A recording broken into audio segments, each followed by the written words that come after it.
मंगलाचरण करेंगे। ओम नमः सिद्धेभ्यः जय श्री ओम नमः सिद्धेभ्यः जय श्री ओम नमः सिद्धेभ्यः। मंगलम भगवान वीरो मंगलम गौतमो गणी मंगलम कुंद कुंदाद्यो जैन धर्मोस्तु मंगलम सर्व मंगल मांगल्यम सर्व कल्याण कारकम प्रधानम सर्वधर्माणां जैनम जयतो शासनम जैनम जयतु शासनम जैनम जयतु शासनम।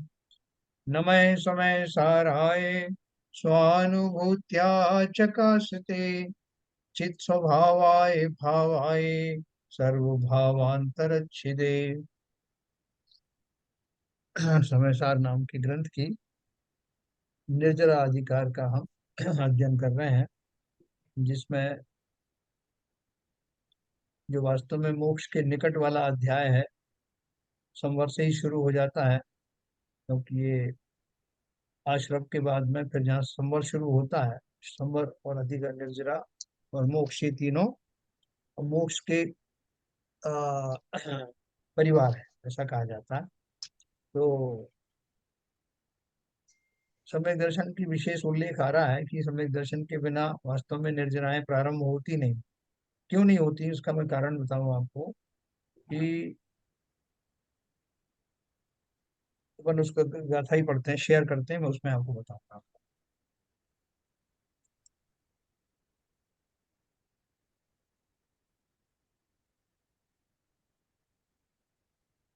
ये देखो, अपन ने ये पढ़ा था।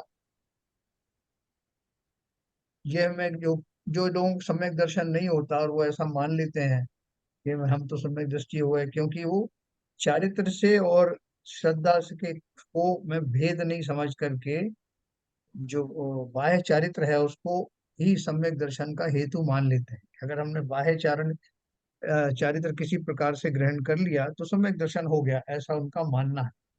जबकि ये बहुत क्लैरिटी के साथ समझना कि मिथ्यात्व श्रद्धा गुण की विपरीत पर्याय है, और चारित्र जो मिथ्या चारित्र है या जैसा भी चारित्र है वो चारित्र गुण की पर्याय है। तो इसलिए दोनों एक नहीं है। तो अगर मैं सम्यक दर्शन प्राप्त कर लूं, इतने मात्र से मेरा चारित्र सम्यक सम्यक चारित्र मुझे मिल जाएगा, ये भी सही नहीं है। या ये इनके इन प्रकार किसी तरह से भी शास्त्रों में बताए हुए बाह्य आचरण को, बाह्य चारित्र को धारण कर लेने से मेरी श्रद्धा भी सम्यक हो जाएगी, ये भी सही नहीं। तो दोनों चीजों को भली भांति समझना पड़ेगा। सम्यक दर्शन होने का अर्थ यह है कि जीव को स्व का और पर का स्वभाव स्वरूप बहुत अच्छे से न केवल समझ में आ गया है, बल्कि श्रद्धा के लेवल पर अब वो वैसा ही मानने लगा है। उसकी सब रिएक्शंस भी वैसी होने लगी हैं। संसार में उसका जो व्यापार है, संसार के साथ जो इंटरेक्शन है, वो अब उसी आधार पर होता है जिसमें उसने बहुत क्लियरली कौन मेरा है कौन पराया है, क्या मेरा स्वरूप है, कि ऐसा बहुत अच्छे से मान लिया है, जान लिया है, और उसी प्रकार का अभ्यास करने लगा है। वो सम्यक दृष्टि है। और जब वो उस आचरण के फलस्वरूप अपने बाह्य चारित्र के साथ साथ बाह्य दशा भी अपने आप ठीक होने लगती है। जब वो आंतरिक चारित्र का पालन करता है, जैसा उसने अपने स्वरूप के बारे में माना ठाना है, वैसा बार बार अभ्यास करने के बाद जब उस स्थिति में आकर ठहरने लगता है, ठहराव आ जाता है, इधर उधर कहीं भटकता ही नहीं, उसको बार बार वो प्रयोग करने की जरूरत नहीं। वो जो दशा आती है, जैसे पंच महाव्रत आदि का पालन तो किया, लेकिन पालन करने के साथ साथ वीतराग दशा अंदर से प्रकट हुई, तब वो निश्चय चारित्र प्रकट होता है, फलीभूत होता है।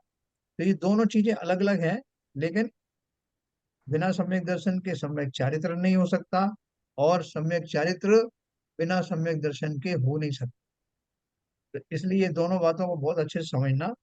दूसरी बात मैं ये कहने वाला था कि जो निर्जरा सम्यक दर्शन के बिना क्यों नहीं होती, क्योंकि कर्मों का जो, आप देखें, एक एडेसिव होता है ना, जैसे फेविकोल है या कुछ और है, तो वो फेविकोल जो है आपने कहीं लगा दिया और वो चीज चिपक गई, तो चिपकने के लिए अब वो उसमें एडेसिव की जो पावर थी चिपकाने की, उसके विपरीत वाली पावर होना चाहिए जो उसमें एडिसिवनेस को खत्म कर दे, तो वो उखड़ जाएगा, निकल जाएगा।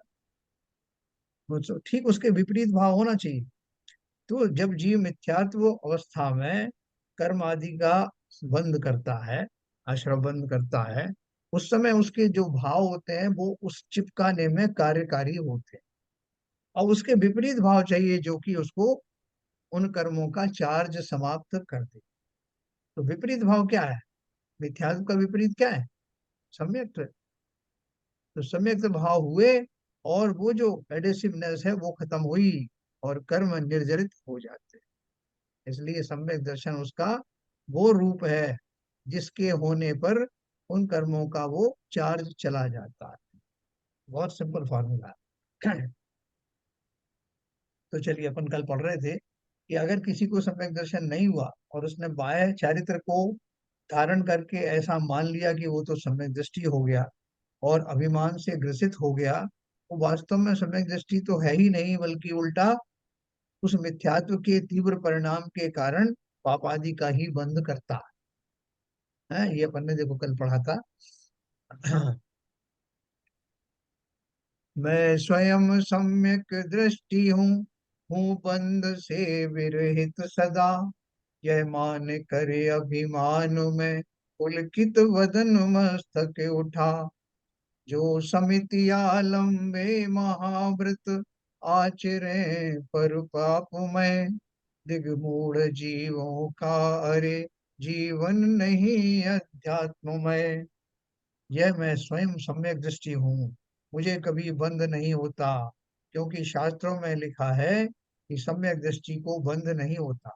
ऐसा मानकर जिनका मुख ऊंचा और पुलकित हो रहा है, ऐसे रागी मिथ्यात्व सहित राग वाले जीव भले ही महाव्रतादि का आचरण करें तथा समितियों का की उत्कृष्टता का आलंबन करें, तथापि वे पापी मिथ्या दृष्टि ही है, क्योंकि वे आत्मा और अनात्मा के ज्ञान से रहित होने से सम्यक से रहित है ना। तो मिथ्यात्व सबसे बड़ा पाप है ना। तो इसलिए मिथ्या दृष्टि उन्होंने ब्रैकेट में, अगर मिथ्या दृष्टि कहते तो अपने को ज्यादा घबराहट नहीं होती, लेकिन उन्होंने पापी ही कह दिया सीधा है। तो अपन को एक बार लगता है कि ये पापी कैसे कह दिया, तो उन्होंने शॉर्ट में लिख दिया मिथ्या दृष्टि। अपन हाँ फिर ठीक है, तो लेकिन वो सर यहाँ पर हाँ सर यहाँ पर ये वो प्रिज्यूम कर रहा है कि वो सम्यक दृष्टि हो गया है, सम्यक हाँ दृष्टि है नहीं। हाँ हाँ, यही तो अच्छा। कह रहे हैं कि ऐसा मानकर जिनका मुख ऊंचा पुलकित हो रहा है, मतलब ये भी मिथ्यात्व ही है ना। सम्यक दृष्टि हाँ। हुआ नहीं है और अपने को वैसा मान रहा है, ये भी बड़ा मिथ्यात्व ही है, अर्थात पाप ही है। कल अपन ने जैसी बात करी थी ना कि आपने किसी से जैसी अपने मन में सोच लिया या किसी से कहलवा दिया कि साहब मैं फलां फलां जो प्रतिमा धारण करना चाहता हूँ, कहा कर लो। वो कर ली धारण, और धारण करते ही मैंने सोच लिया कि मैं तो महावृत्तियों की श्रेणी में आ गया या अणुवृत्तियों की श्रेणी में आ गया। तो उसमें वो सब मैंने इग्नोर कर दिया कि सम्यक दर्शन के बिना तो कोई प्रतिमा धारण होती नहीं। लेकिन नहीं साहब, मैंने तो मान लिया।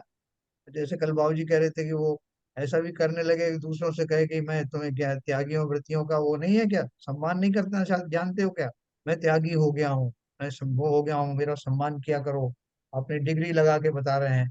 तो ऐसे जीव आते हैं, तभी तो समाचार में लिखा कि ऐसा जिन्होंने अपने आप ही मान लिया है कि किंचित बाह्य आचरणों को धारण करके अपने आप को सम्यक दृष्टि मान लिया है, जबकि उनको दूर दूर तक सम्यक दर्शन नहीं है, तो ऐसे जीव स्वयं को भी ठग रहे हैं, दूसरों को तो ठग ही रहे हैं। जो और इस जो जो तरह वास्तव में सम्यक दृष्टि होगा, वो तो हाँ वो वो तो ऐसा बयान करेगा भी नहीं। नहीं करेगा, उसको ऐसा भाव ही नहीं आएगा। उसकी मैं जगह जगह जाके बताता फिरूं मैं सम्यक दृष्टि हो गया, भाई साहब मैं सम्यक दृष्टि हो गया। अरे हो गए तो ये राग क्यों आया तुम्हें बताने का, ऐसा राग सम्यक दृष्टियों को होता ही नहीं। ये तो बताने मान का ही कषाय भाव नहीं हुआ ना। होता। हाँ, तो ये मान के शाय वगैरह जो है अनंत अनंत अनुबंधी संबंधी राग आदि है, वो सम्यक दृष्टि को नहीं होता। वो तो आपसे कभी कहेगा भी नहीं, लेकिन उसके व्यवहार से दूसरा सम्यक दृष्टि जान लेगा कि ये सम्यक दृष्टि है। हाँ? केवल ज्ञानी भी जो किसी को आके बोलते थोड़ी कि सुनो सुनो सुनो भाई, वो मुझे केवल ज्ञान हो गया है, अब आप लोग सामने बैठो और सुनो मुझको। हैं? तो सहज ही उनकी वाणी गिरती है कि ज्ञानियों की पहचान ये है कि अत्यंत विनम्र होकर के कभी अपने गुणों का बखान करते नहीं। जो दूसरों से एक्सपेक्ट कर रहे हैं कि मेरा सम्मान करें, मुझे उसमें त्यागी वृत्तियों में मुझे लेके जाएं, या मैं अपने नाम के आगे कोई डिग्री लगा लगा दूं। आपने कभी सुना है कोई लिखता है कि मैं संतोष कुमार बी मैकेनिकल बोल रहा हूँ? ऐसा जगत में हम इस तरह के इस्तेमाल थोड़ी करते हैं। तो इसलिए इन सब चीजों से भली भांति समय सार में कुंदकुंदाचार्य को सारे भाव मालूम है कि जीव किस तरह के भाव वाले जीव होते हैं। इसलिए उन्होंने ये जो गाथाएं लिखी उनमें सारा सबको कवर किया है। तो कह रहे हैं कि ये जैसे सीबी जन साहब ने कहा कि अगर उनको ऐसा बताने का भाव आ रहा है तो इसका मतलब ही है कि वो सम्यक दृष्टि नहीं। स्थिति यह है कि सम्यक दृष्टि जीवों के सम्यक ज्ञान तो होता ही है ना। सम्यक दृष्टि के अनंतानुबंधी कषाय के अभाव के कारण तत्संबंधी राग भाव का भी अभाव होता है। अतः सम्यक दृष्टि को ज्ञान वैराग्य से संपन्न कहा गया है। फिर भी उसके अप्रत्यक्षाना वर्णादि कषायों के उदयानुसार राग भाव पाया जाता है। देखो जो अपन ने बात करी थी ना कि ये जी जी। इसको गौण रूप से रखा जाता है, इसको ज्यादा इसलिए नहीं कहा जाता कि जैसे बड़ा पाप छूट गया तो फिर बोलते हैं अच्छा उनका छोटी मोटी चीज रह गई होगी, बाकी तो बाई एंड लार्ज वो बहुत धर्मात्मा है। तदनुसार भोगों में प्रवृत्ति भी दिखाई देखी जाती है। यह प्रवृत्ति चक्रवर्तियों जैसी ही हो सकती है। मतलब सब तरह के, उन्होंने नीचे की लाइनों में वही लिखा है कि सब तरह के भोग उनको मिलते रहते हैं, लेकिन उसके बाद भी उनकी दृष्टि ऐसी नहीं होती इन भोगों के प्रति जैसे कि मिथ्या दृष्टियों की होती है।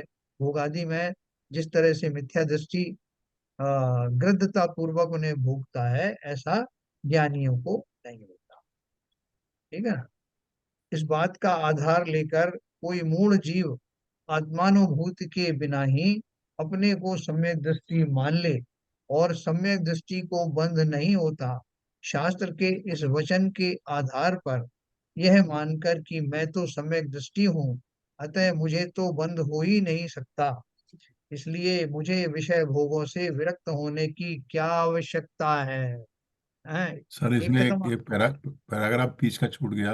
हाँ मैंने जान के छोड़ा उसको। अच्छा अच्छा, चलिए। ठीक है। तो इस बात को आधार लेकर ये बोल रहे हैं कि ऐसी विपरीत मान्यता के कारण भोगों में लिप्त रहे, अनर्गल प्रवृत्ति करे, अथवा आत्मानुभव के बिना ही, सम्यक दर्शन के बिना ही बाह्य भोगों के त्याग देने मात्र से धर्म हो जाता है। क्या बोल रहे हैं कि ऐसे लोग एक कदम आगे चलते हैं। जैसे एक आए थे, एक साधु यहाँ आए थे, नाम नहीं लूंगा। उन्होंने यही कहा था कि पंच परमेष्टि में से एक परमेष्टि तो हम खुद हैं। तो उनको कहा कि साहब अष्टमी चतुर्दशी तो ये हरी वगैरह नहीं खाना चाहिए ना, श्रावक ही नहीं खाते तो आप कैसे खा सकते हो? तो बोले देखो ऐसा है कि हम पंच परमेष्टि में से एक परमेष्टि हम है कि नहीं, तो हमने सब समझते हैं, हम उस हिसाब से कर रहे हैं, आप ज्यादा उसमें हमको समझाओ। तो यहाँ उन्होंने वही कहा कि किसी को ये गलत फहमी हो जाए कि वो सम्यक दृष्टि है, और उस गलत फहमी के आधार पर अब वो जो भी करेंगे वो सब मान्य होना चाहिए। देखो देखो उन्होंने कहा इस बात का आधार लेकर कोई मूढ़ जीव आत्मानुभूति के बिना ही अपने को सम्यक दृष्टि मान ले और सम्यक दृष्टि को बंद नहीं होता। शास्त्र के इस वचन के आधार पर यह मानकर कि मैं तो सम्यक दृष्टि हूँ, अतः मुझे तो बंद हो ही नहीं सकता, इसलिए मुझे विषय भोगों से विरक्त होने की क्या आवश्यकता है। जैसे मैंने कहा ना दर्शन प्रतिमा तो हुई नहीं। उनसे कहा भाई साहब दर्शन प्रतिमा हुई नहीं और आप सातवीं प्रतिमा की बात कर रहे हो? तो बोले देखो ऐसा है, हमने प्रतिमा धारण किए हैं या आपने किए हैं? हमने किए ना, तो हम जानते हैं। तो क्या जानते हो कि वो जो पहली वाली जो प्रतिमा है वो धारण हमने कर ली है। अब तो आप हमको आज से ही व्रती नियम मानो, हमें सातवीं प्रतिमाधारी मानो। ये आपकी प्रॉब्लम नहीं है कि हमारी वो पहली प्रतिमा का क्या हुआ। हम हमने आपको बताया था ना, प्रतिमा का दर्शन हम रोज करते हैं, इसलिए हम हाँ प्रतिमा जो पहली वाली प्रतिमा दर्शन प्रतिमा हो गई। और कह के वो स्वयं को संतुष्ट कर लेते हैं, दूसरों को भी संतुष्ट करना चाहते हैं।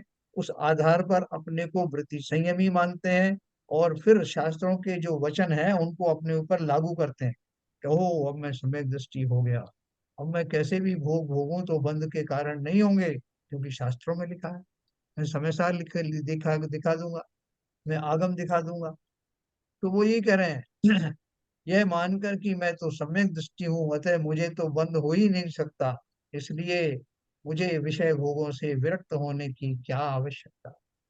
ऐसी विपरीत मान्यता के कारण भोगों में लिप्त रहे, अनर्गल प्रवृत्ति करे, अथवा आत्मानुभव के बिना ही, सम्यक दर्शन के बिना ही बाह्य भोगों के त्याग देने मात्र से धर्म हो जाता है, ऐसा मानकर भोगों को त्याग कर महाव्रतों का कठोरता पूर्वक आचरण करे।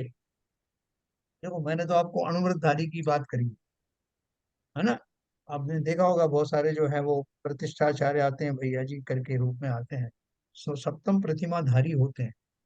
सप्तम प्रतिमा में जो शील की 9 बाड़ें हैं उनका अक्षरशः पालन होता है, जिसकी 2 बाड़ होती हैं, भूख से भोजन कम करना और गरिष्ठ भोजन का त्याग करना, रसना इंद्रिय आदि समस्त इंद्रियों पर कंट्रोल करना। तो आप देखो कि उनको भोजन बढ़िया से बढ़िया भोजन कराया जाता है, और वो एक्सपेक्ट करते हैं कि ऐसा भोजन उनको कराया जाए।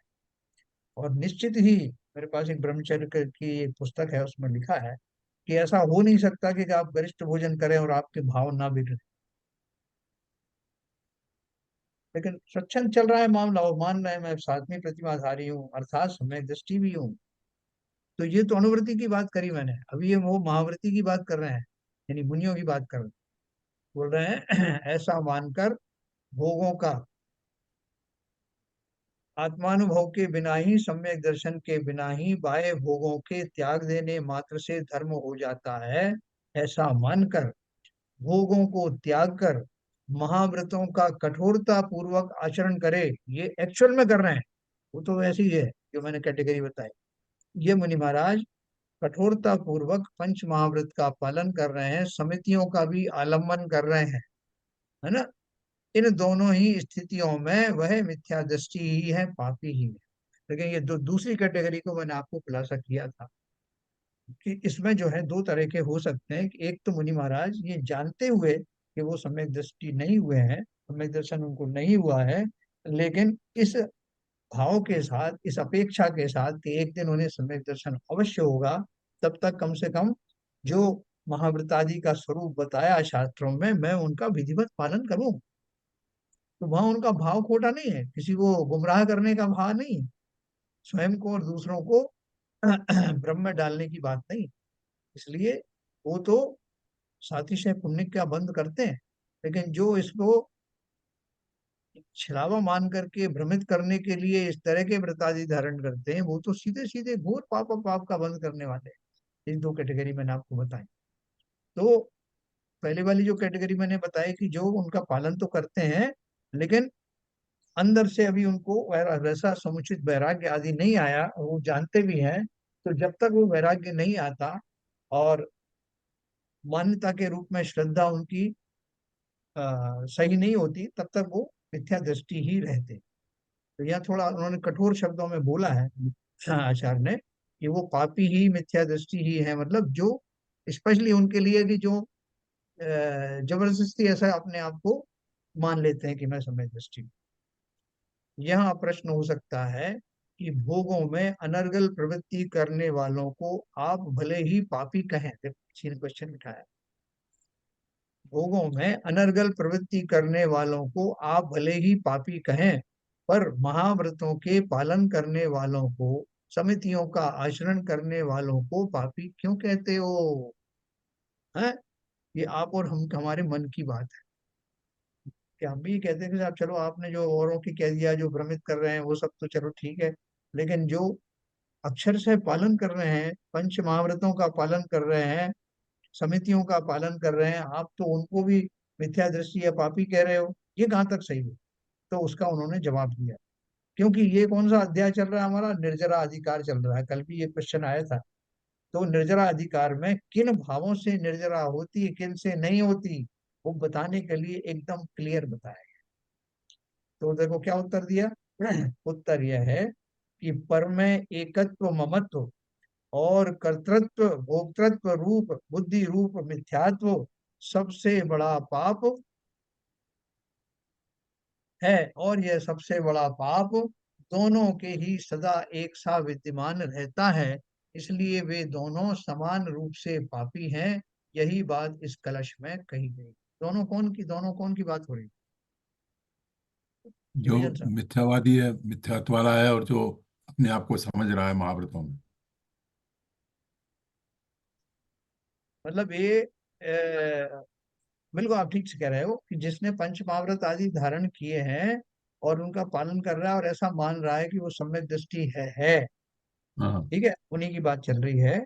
और जो दूसरा जो हमारे आपके जैसा है, जिसने महाव्रत आदि भी कुछ नहीं पाले लेकिन जी फिर हाँ, भी जी अमित हाँ। दृष्टि है, तो दोनों ही प्रकार के लोग, वो चाहे महाव्रत का पालन करने वाले हों या पालन न करने वाले हों, दोनों ही इस अपेक्षा से इक्वली मिथ्या दृष्टि है, क्योंकि दोनों को ही स्वपर का भेद समझ में आया नहीं, ना ही वैसा वैराग्य हुआ। इसलिए इस दृष्टि से दोनों ही समान रूप से मिथ्या दृष्टि हैं, और इसलिए मिथ्यात्व का जो बंध है वो दोनों को समान होता है। इस अपेक्षा से उन्हें कड़क भाषा में दोनों को ही पापी कहते हैं, है ना। तो इसको बहुत अच्छे से समझना इस बात को, कि जहां तक श्रद्धा की बात है, श्रद्धा हमारी आपकी और उनकी में कोई फर्क नहीं है। अगर वो ये मान करके चल रहे हैं कि उसकी जरूरत भी नहीं है, सभी मान सकते हैं। मुझे क्या, मैं 28 मूल गुणों का पालन कर रहा हूँ, ये सब कर रहा हूँ, काय का सम्यक दर्शन, यही सम्यक दर्शन। तो अनभिज्ञता के कारण अंदर से वास्तव में वैसा भाव आया नहीं, उनसे पर वस्तुओं से पर भावों से विरक्ति आई नहीं है, लेकिन ये मान के चल रहे हैं कि मैं मुनि हूँ इसलिए मुझे तो ये पालन करना है, लोग नहीं तो क्या सोचेंगे, इस भाव से भी पालन कर रहे हैं।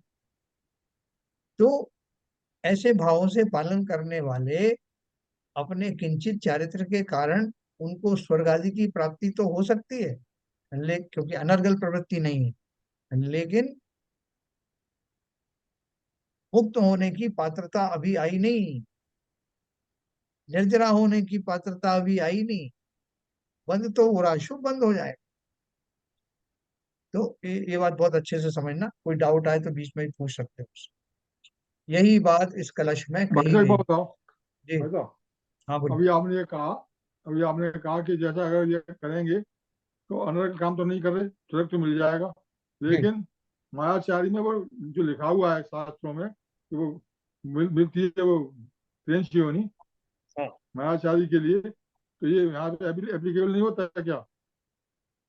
नहीं देखो, मैंने बहुत 3 4 कैटेगरी बताई आपको मुनियों में भी जो महाव्रतों का पालन कर रहे हैं। मैंने एक कैटेगरी तो बताई कि जो मायाचारी पूर्वक लोगों को भ्रमित करने के लिए वो पालन कर, एक पहली कैटेगरी। दूसरी कैटेगरी ये कि उनको मालूम है कि अभी उनको सम्यक दर्शन नहीं हुआ, लेकिन अभ्यास कर रहे हैं कि चलो इन इस तरह के पालन करने से मुझे अभ्यास होगा, और पालन कर रहे हैं। ठीक है। तीसरी तरह के लोग जो हैं वो ये मान के चल रहे हैं कि मुझे मुनि अवस्था में हूं, तो मुनि के हिसाब से तो मुझे दिखाना ही पड़ेगा ना लोगों को कि मैं मुनि हूँ। दिखाना पड़ेगा तो हो गया, चल हो गया। हाँ। हाँ तो वो है, वो उसमें अलग अलग कैटेगरी के जो है वो लेवल की अलग अलग मायाचारी भी है।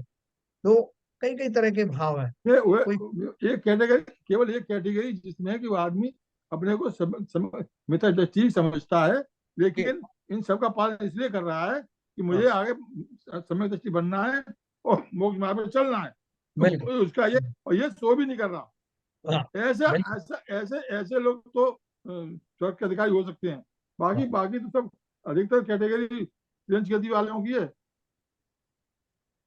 हाँ, उसमें देखो यथा योग्य वो है, वो उसकी जो कितनी क्वांटिटी में मायाचारी है, कितनी क्वांटिटी में शुभ भाव है, कितनी क्वांटिटी में और चीजें हैं, वो सब मिला करके कंप्यूटर पर रिजल्ट आता है, और उसके हिसाब से निर्धारण होता है। अब आप देखो कि जो दूसरे जो दर्शन के लोग हैं, जो पंचाग्नि तप आदि करते हैं, वो सब भी जो है उनको भी देवगति मिल जाती है। लेकिन वो क्यों मिलती है? कि उनके जो चिंतन है उस चिंतन में कहीं ना कहीं सौम्यता होती है, इसलिए मिल जाती है। वो जरूर नहीं कि वो जैन ही हो, तो वो 9वें स्वर्ग तक तो जाते ही हैं, 9वें तक या 12वें तक जैसे शास्त्रों में लिखा है वो जाते हैं, लेकिन उनके भाव जो है भले ही वो इतने उच्च कोटि के ना हो, लेकिन सौम्यता होती है उसमें, दुर्जनता का ना हो करके सज्जनताएं होती हैं, इसलिए उनको उन तपों से भी यहाँ तक की देवगति मिलती।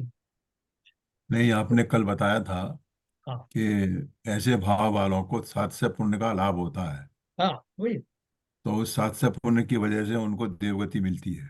अभी अपन नौवें ग्रह तक की बात करते हैं ना, कि मुनि होकर मैं नौवें ग्रह तक गया। हाँ, हाँ। द्रव्यलिंगी मुनि जो होते हैं। द्रविलिंगी मुनि मैं बना ना, कितनी बार बना। यस। तो वो द्रविलिंगी मुनि का अर्थ क्या है? द्रविलिंगी मुनि का अर्थ तो यही है कि वो भली प्रकार से अपने जो पंच महाव्रत का पालन करना, समितियों का पालन करना, जैसा शास्त्रों में बताया वैसा ही करता हूँ, उसमें कोई शिथिलता नहीं, कोई मायाचारी नहीं। लेकिन सम्यक दर्शन के बिना है, इसलिए उससे ऊपर जाता नहीं। समझे ना बात? तो ऐसे मैंने इसलिए बोला कि कई कई कैटेगरी है। और उसकी अपेक्षा से मान लो जो नौवें ग्रह में गया, उस नौवें ग्रह को आप पापी कहोगे क्या? लेकिन आचार्य तो नहीं। कह रहे हैं, किस अपेक्षा से कह रहे हैं? कि अभी उसका वो पाप बाकी है। क्या पाप बाकी है? कि अभी भी वो पर को पर और स्वा को स्वा नहीं समझ पाता। ऐसी मिथ्या श्रद्धा दृष्टि है। नहीं होने के कारण मिथ्या दृष्टि है, और मिथ्या सबसे बड़ा पाप है। अपन को अटपटा लगता है कि साहब नौवें ग्रह तक गया इतने देव बन करके, और मुनि पद धारण किया और पंचमावृत आदि का पालन किया, और आप उसे पापी कह रहे हो। तो उसको समझाने के लिए मैंने आपको स्टेप में बताया कि पापी क्यों कहा, क्योंकि मिथ्या सबसे बड़ा पाप है, और मिथ्यात्व उनको भी है, इसलिए इस अपेक्षा से कहा। लेकिन वो ऐसे पापी थोड़ी जैसे आप और हम, मिथ्यात्व की अपेक्षा पाप है। और मिथ्यात्व में भी अलग अलग लेवल हो सकता है। जैसे मैंने बताया कि हम 999 सीढ़ी में से कौन सी सीढ़ी पर हैं, 1000वीं सीढ़ी पर से अलग अलग कैटेगरी है, लेकिन है जब तक मिथ्यात्व सबसे बड़ा पाप है, जब तक भी वो है तब तक हम पापियों की श्रेणी में ही बने हुए हैं। अगर हमको ये गाली बुरी लगती है तो तुरंत प्रभाव से इससे मुक्त होने का प्रयास करना है। ठीक है बाबू जी। हाँ ठीक है। यही बात इस कलश में कही गई। कथम रागी न भवति सम्यक दृष्टि चेत परमाणु मितयम पिहु। अब आगामी गाथाओं में बताते हैं कि आत्मा और अनात्मा को नहीं जानने वाला रागी जीव सम्यक दृष्टि क्यों नहीं होता। स्व को और पर को न जानने वाला सम्यक दृष्टि क्यों नहीं होता। देखो एक एक चीज बताइए न बारीकी से, उसकी गाथाएं लिखी हैं। परमाणु मितयम पिहु रागादीनम तु विद्यते जस न विसो जानति अपाणयम तो सौभागम धरोवि। दूसरी है अपाणमयानंतो अनप्ययम चाविसो अयानंतो कहोदि सम्मदिठी जीवा जीवे अयानंतो। परमाणु मात्रमपि खलु रागादीनां तु विद्यते यस्य नापि सा राजानात्यात्मनां तो सर्वागम धरोपि। आत्मान आत्मानं जानन् अनात्मानं चापि सोऽजानन् कथं भवति सम्यक् दृष्टिर्जीवा जीवावजानन्। अणु मात्र भी राग आदि का सद्भाव है जिस जीव के, वह भले ही हो सर्व आगम धर न जाने जीव को। क्या बोले? अणुमात्र भी राग आदि का सद्भाव है जिस जीव के, वह भले ही हो सर्व आगम धर न जाने जीव को। जो जाने जो न जाने जीव को, वे अजीव भी जाने नहीं। कैसे कहें सददृष्टि जीवा जीव जब जाने नहीं। जिन जीवों के परमाणु मात्र यानी लेश मात्र भी, परमाणु मात्र का मतलब लेश मात्र भी रागादि वर्तते हैं, वे जीव समस्त आगम के पाठी होकर भी आत्मा को नहीं जानते। ये कौन से राग की बात कर रहे हैं? वो राग जो अनंतानुबंधी मुख्य रूप से, है ना, कि वो अगर थोड़ा वक्त भी बचा हुआ है तो वो मिथ्या दृष्टि जीव जो है वो द्वादशांग वाणी में काफी आगे तक का ज्ञान रख सकता है और उतने पूर्व का भी रख सकता है, लेकिन फिर भी जो सम्यक दृष्टि नहीं होता, उससे ऊपर के जो कैटेगरी वाले ही सम्यक दृष्टि होते हैं। शायद नवे पूर्व से तक के जो जीव हैं वो मिथ्या दृष्टि रहते हैं, उसके ऊपर के सम्यक दृष्टि होते हैं। इसी तरह गुण स्थान का भी होता है, जो आप आगे पढ़ेंगे। तो आत्मा को नहीं जानने वाले वे लोग अनात्मा को भी नहीं जानते।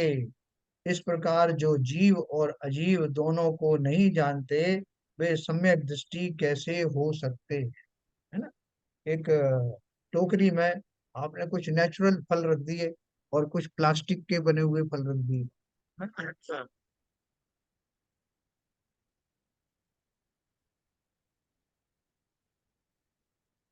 तो वो उनमें से अगर मैं उनको असली फलों को नहीं जानता हूं तो नकली को भी नहीं जानता। असली नकली दोनों के ही भेद नहीं जानता, तो असली को नकली कहने लगूं, कभी नकली को असली कह दूंगा।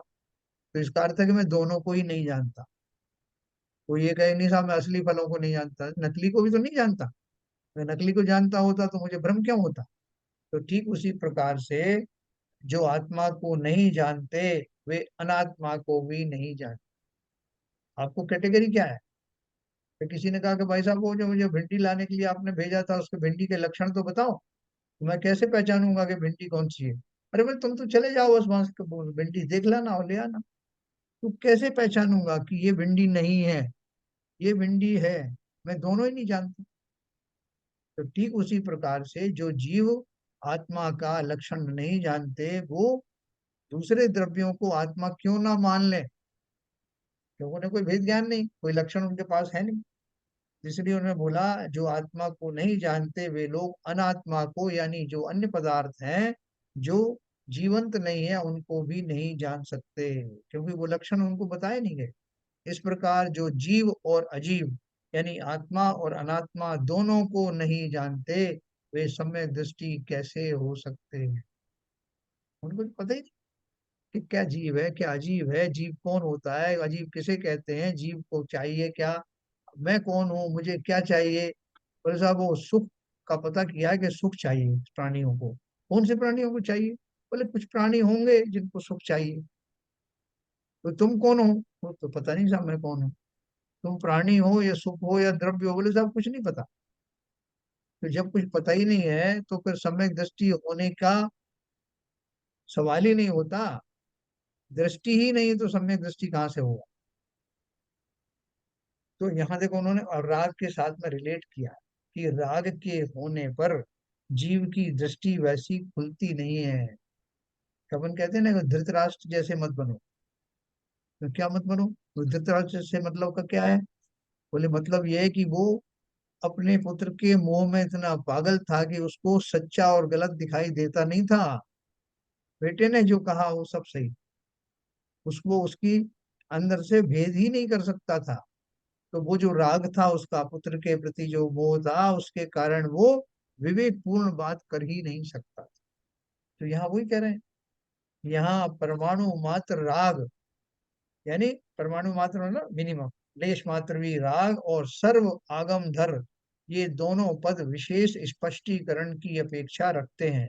क्योंकि एक बात तो यह है कि संपूर्ण आगम को जानने वाला आत्मा को नहीं जाने, यह कैसे हो सकता है।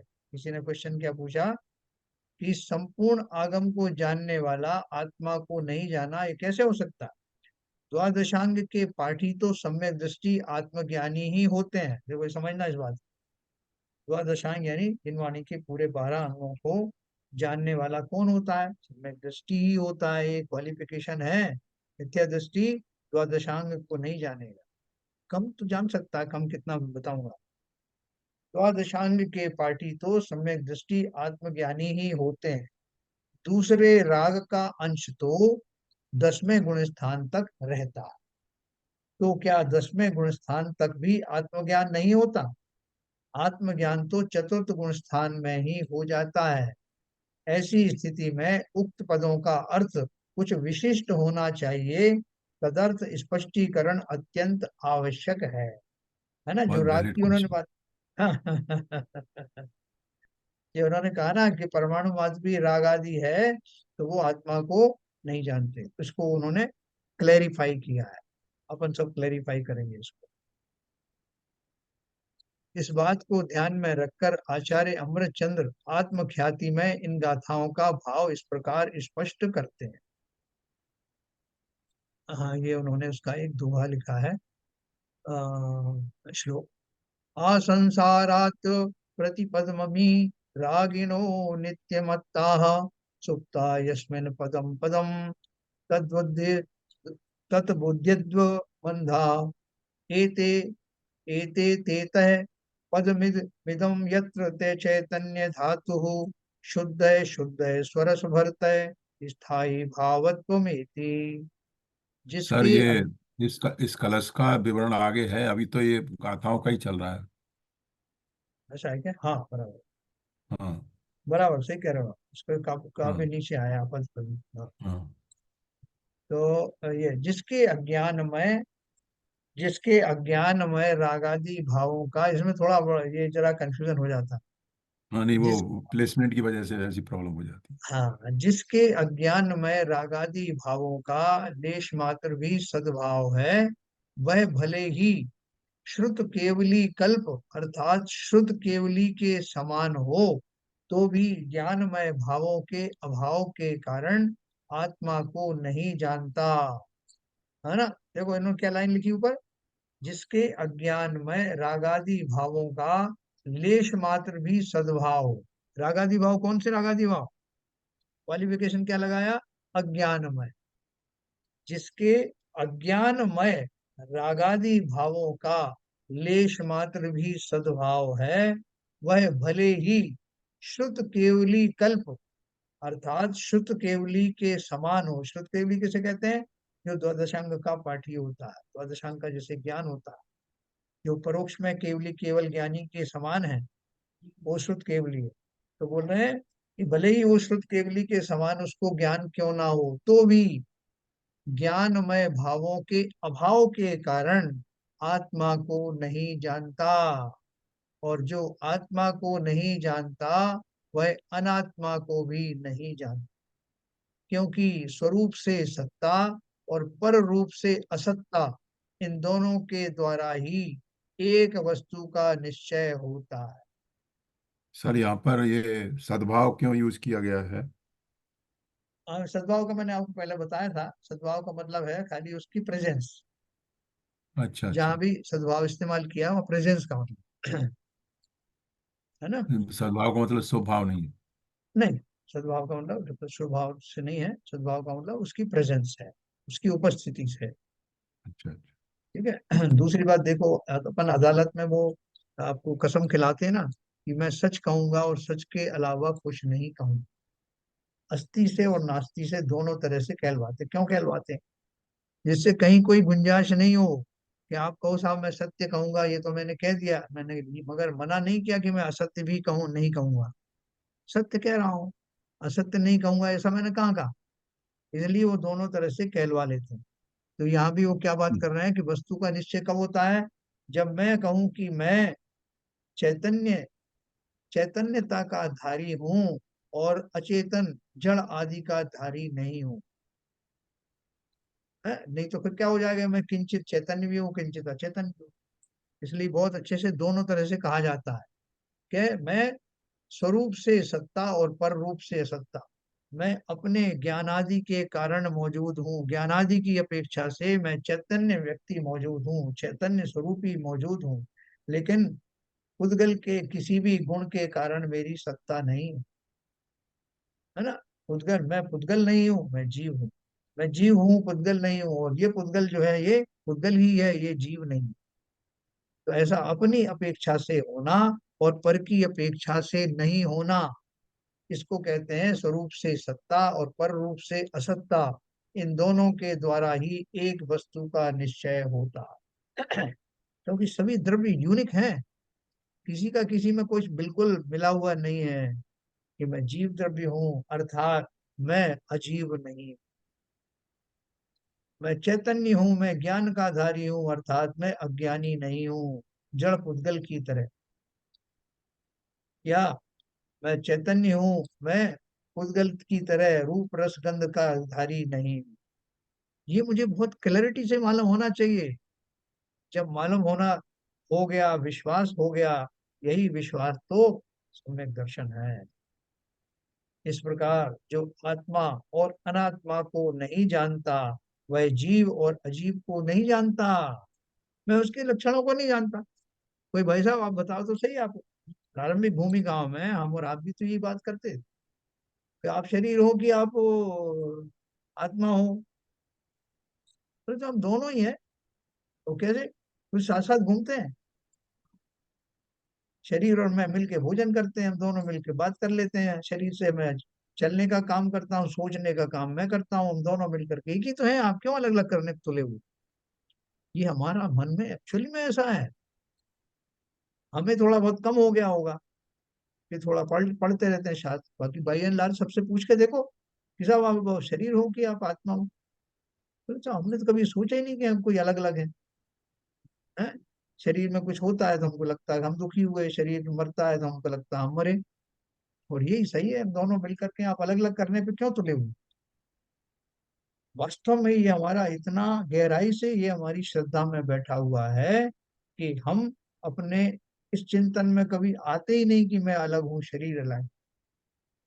तो यहाँ वो यही कह रहे हैं कि इस प्रकार जो आत्मा और अनात्मा को नहीं जानता, वह जीव और अजीव को नहीं जानता, तथा जो जीव और अजीव को नहीं जानता, वह सम्यक दृष्टि ही नहीं है, हो ही नहीं सकता।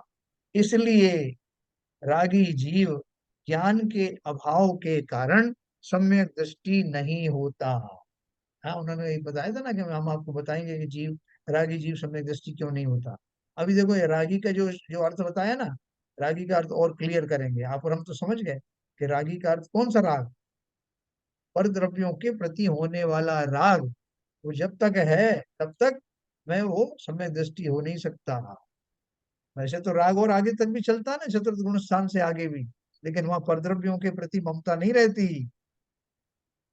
इसलिए रागी जीव ज्ञान के अभाव के कारण सम्यक दृष्टि नहीं होता। देखो, देखो ये बहुत अच्छी चीज और बारीक चीज चल रही है। ये अगर हमारी समझ में आ गया तो हमें सम्यक दर्शन प्राप्त करने से कोई रोक नहीं सकता। इसलिए थोड़ा सा अपना ध्यान को सूक्ष्म करके और समझना। क्या बताया उन्होंने? देखो यहाँ, परमाणु मात्र राग का अर्थ अज्ञान में रागादि भावों का लेश मात्र किया है, जिसका आशय यह है कि मिथ्यात्व और मिथ्यात्व के साथ होने वाले रागादि भावों का लेश मात्र भी हो। कौन से राग की बात कर रहे हैं? मिथ्यात्व और मिथ्यात्व के साथ होने वाले रागादि भावों का लेश मात्र भी हो, तो वह सम्यक दृष्टि नहीं है। यहाँ क्योंकि क्लियर राग कर तो दिया। है ना, चतुर्भुज स्थान के बाद भी राग रहता है। जिनेन्द्र देव के साथ राग है, शास्त्रों का राग है, साधर्मी भाइयों के साथ राग है। लेकिन वो ऐसा नहीं है जैसा कि मिथ्या दृष्टियों को होता है। वो अपना स्वरूप ही पर की तरह से मान लेते हैं, पर को ही अपना स्वरूप मान लेते हैं। तो वैसा नहीं, इसलिए उन्होंने बोला कि परमाणु मात्र राग किस अपेक्षा से कहा गया है? मिथ्यात्व और मिथ्यात्व के साथ होने वाले रागादि भावों का लेश मात्र भी हो, तो वो सम्यक दृष्टि नहीं। इसी प्रकार सर्व आगम धर का अर्थ श्रुत केवली ना करके श्रुत केवली कल्प किया है। क्योंकि श्रुत केवली तो सम्यक दृष्टि ज्ञानी ही होते हैं। यद्यपि सर्व आगम धर का अर्थ श्रुत केवली ही होता है, तथापि इस प्रकार के प्रयोगों में वही अर्थ अभीष्ट होता है जो आगम और परमागम की परंपरा से मेल खाता हो। अपन कहते हैं ना कि भाई साहब उनको इतना तो पता है नहीं, उनको उनको एक पैसे की नॉलेज नहीं। पैसा कहाँ से आ गया भैया? एक पैसे की नॉलेज नहीं। हम ये कहना चाहते हैं कि मतलब मिनिमम नॉलेज भी नहीं। तो कई बार अपन उन शब्दों का ऐसा प्रयोग करते हैं। जैसे उन्होंने कहा कि परमाणु मात्र राग का अर्थ क्या है? कि अज्ञान में रागादि भाव हैं। रागादि भाव तो वैसे भी औरों को भी होते हैं, हमें दृष्टियों भी होते हैं, लेकिन कौन से वाले होते हैं? अज्ञान में नहीं होते। मिथ्यात्व और मिथ्यात्व के साथ होने वाले रागादि भाव, और चाहे उनको कितना भी ज्ञान हो जाए, चाहे वो अगर कि कुछ अंगों का भी ज्ञान हो जाए, द्वादश अंग वाणी में कुछ पूर्व का भी अंग हो जाए, ज्ञान हो जाए, लेकिन वो अगर उनके अंदर में स्वपर भेद विज्ञान नहीं है तो वो सम्यक दृष्टि नहीं हो सकते, है ना। शतनवे पूर्व या कौन से पूर्व तक का विद्यार्थी जो होते हैं वो भी सम्यक दृष्टि नहीं होते, ज्ञान की अपेक्षा से बहुत होते। अभी ये थे ना हमारे गौतम स्वामी। गौतम स्वामी जब तक वो ब्राह्मण उसमें थे तो अपने उसमें पंथ के वो हेड थे, बहुत ज्ञानी थे वो, लेकिन वो ज्ञान ज्ञान जो है उनका सम्यक दर्शन से रहित था, सम्यक ज्ञान से रहित था। और वही ज्ञान जब वो उनके समो शरण में गए और उनको देखा तो वैराग्य से भर गए, विनय से भर गए, और तब उनका वही ज्ञान सम्यक ज्ञान हो गया। हाँ, पर हमें ज्ञान की यहाँ कमी थोड़ी है, यहाँ ज्ञान तो सर, हमें।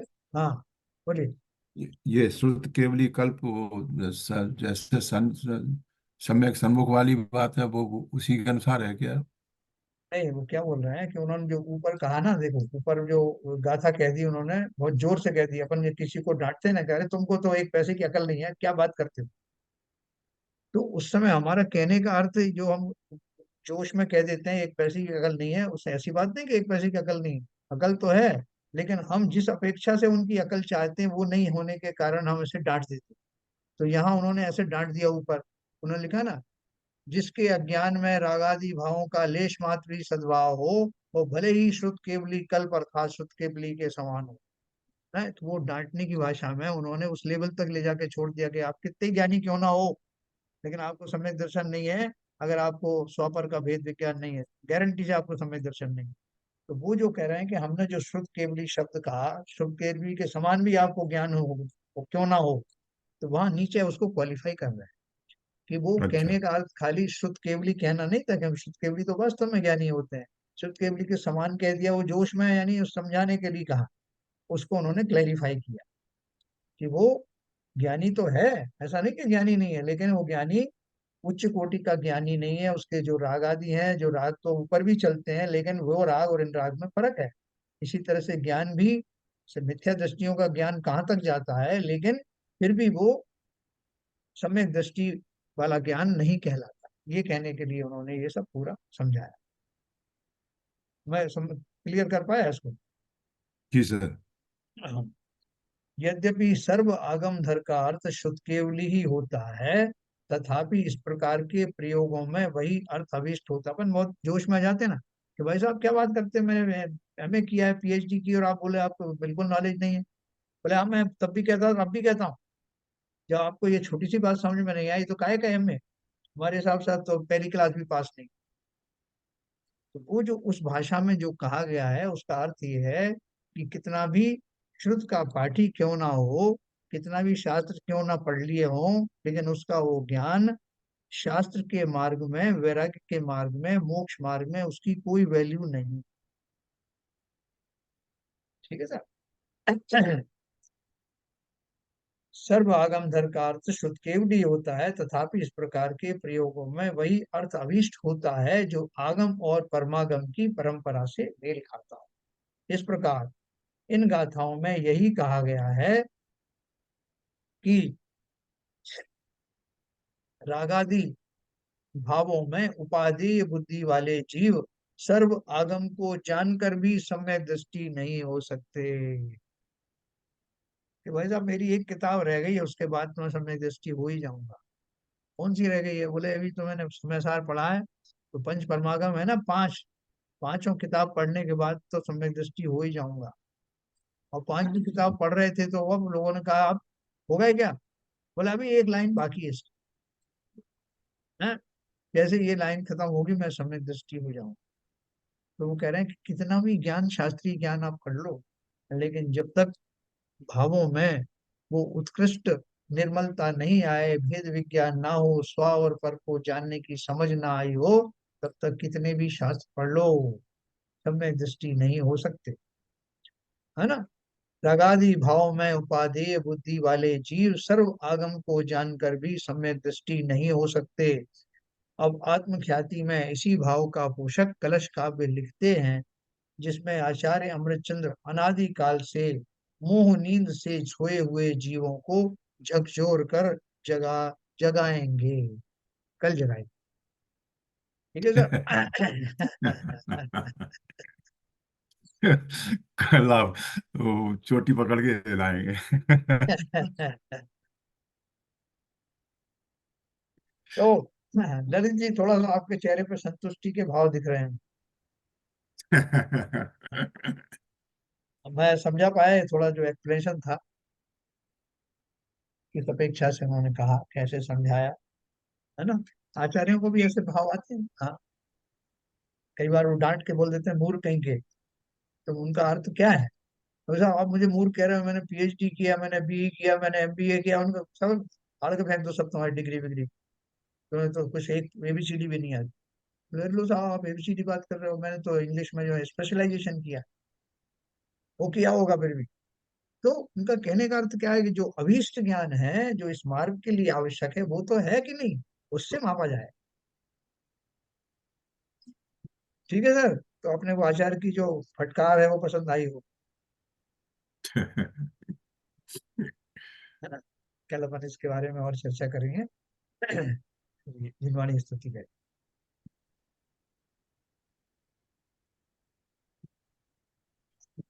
है ना? नाश में को ज्ञान के प्रकाश में को अपर भास में को भानु सी बखानी है। क्षम द्रव्य जान में को बंध विधि भान में को की छान में को परम प्रमाणी है। अब ताय में को जी के जताय में को ताय में को भव्य और आनी है। जहाँ तहाँ तार में को पार के उतार में, इस तार में को यही जिनवाणी है। हे जिनवाणी भारती, तो है जो दिन रहे, जो तेरी शरण गए सो पावे सुख चैन। या वाणी के ज्ञान से सुख से लोका लो, जो वाणी मस्तक धरो सदा देते हैं, सदा देते हैं। जिनवाणी माता की जय। जय।